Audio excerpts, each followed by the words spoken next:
देशातील शालेय शिक्षण व्यवस्थेचं एक अत्यंत धक्कादायक वास्तव समोर आलंय। एका बाजूला डिजिटल इंडिया आणि शिक्षणाच्या अधिकारांचे मोठमोठे दावे केले जात आहेत, तर दुसऱ्या बाजूला देशातले लाखो विद्यार्थी 12वी पर्यंत पोहोचू शकत नाहीयेत। धक्कादायक बाब म्हणजे गेल्या काही वर्षात देशभरातल्या तब्बल 92,000 सरकारी शाळा बंद झाल्यात। नीती आयोगाच्या ताज्या अहवालातनं हे विदारक चित्र समोर आलंय।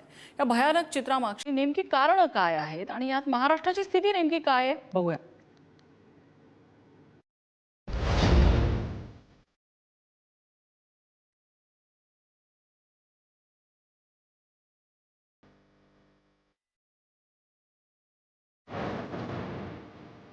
प्राथमिक शाळेत प्रवेश घेतल्यानंतर खांद्याला दप्तर लावून आनंदानं शाळेत जाणारी मुलं पुढे जाऊन नेमकी कुठे गायब होतात हा प्रश्न नीती आयोगाच्या अहवालानं उपस्थित केलाय। सरकारी आकडेवारीनुसार पहिलीच्या वर्गात प्रवेश घेणाऱ्या 10 मुलांपैकी तब्बल 4 मुलं 12वी पर्यंत पोहोचण्यापूर्वीच शाळा सोडतात। म्हणजेच देशामध्ये ड्रॉप आउटचं प्रमाण तब्बल 40% आहे।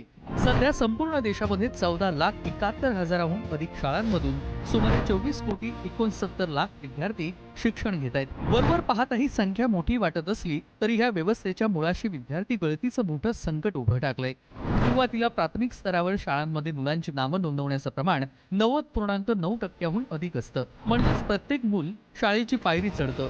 मात्र जसजशी इयत्ता वाढते तशी ही संख्या घटत जाते आणि उच्च माध्यमिक म्हणजेच 11वी-12वी पर्यंत पोहोचेपर्यंत हा आकडा अवघ्या 58.4%वर येऊन बसवतो। देशातील शालेय शिक्षण व्यवस्थेची ही आकडेवारी जितकी थक्क करणारी आहे तितकीच ती चिंता वाढवणारी आहे।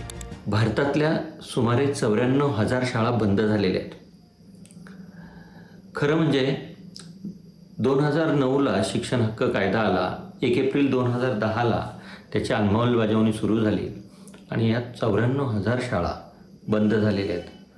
ही केवळ संख्या नाही,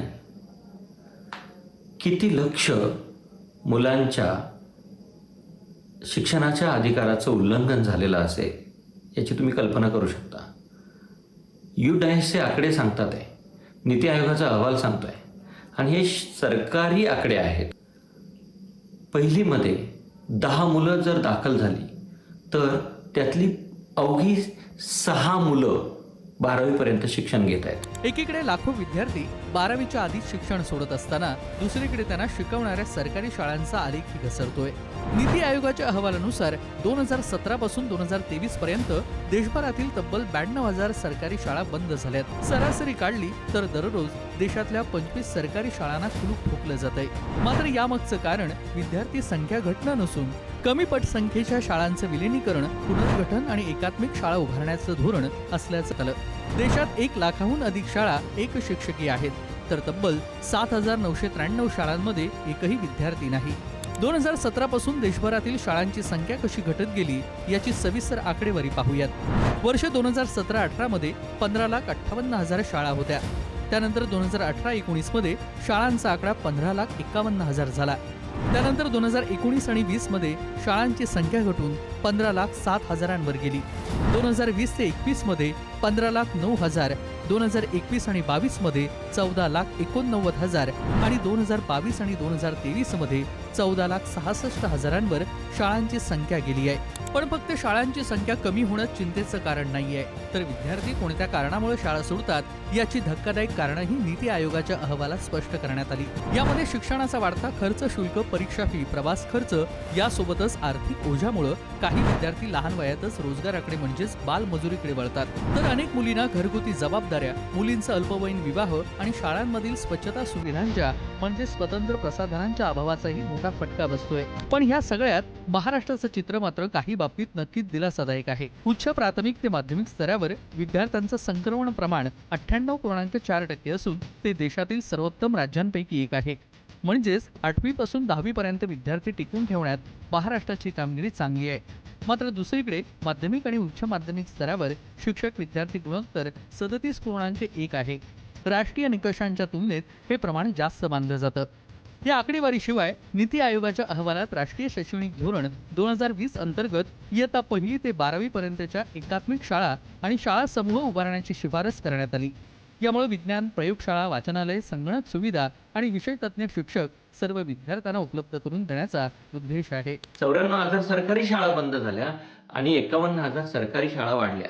एका बाजूला शासकीय शाळा जेव्हा बंद होतात तेव्हा शिक्षण जेव्हा वस्तीपासून, तांड्यापासून, पाड्यापासून, वाडीपासून दूर जातं, तेव्हा वंचित, दलित, आदिवासी, कष्टकरी मुलांच्या आयुष्यातून शिक्षण दूर जातं. शिक्षण दूर गेलं की मुलं बालमजूर होतात. बालमजूर झाले की मुलींचे बालविवाह लावले जातात आणि बालविवाह झाले की पुन्हा एकदा या मुलींच्या नशिबी अकाली मातृत्वाचे भोग येतात आणि कुपोषित पिढी जन्माला येते. हे एक दुष्टचक्र आहे. जेव्हा आपण मुलांना शिक्षण नाकारतो तेव्हा नवीन वेगवेगळ्या प्रकारच्या समस्यांना आपण जन्म देत असतो. एकूणच नीती आयोगाचा हा अहवाल केवळ एक सरकारी आकडा नाही, तर तो देशाच्या भवितव्याला लागलेली गळती दाखवणारा आरसा आहे. कारण शिक्षण हा देशातील प्रत्येक मुलाचा मूलभूत अधिकार आहे. पण प्रशासकीय सुलभतेच्या नावाखाली जर शाळा बंद होणार असतील तर गरिबांच्या मुलांनी शिकायचं कुठे, हा मोठा प्रश्न समोर आहे. त्यामुळे सरकार आता तरी यावर ठोस पावलं उचलणार की शाळा बंदचा हा पॅटर्न असा सुरू राहणार, याकडे सर्वांचे लक्ष लागले. अरविंद कड, पुढारी न्यूज, मुंबई.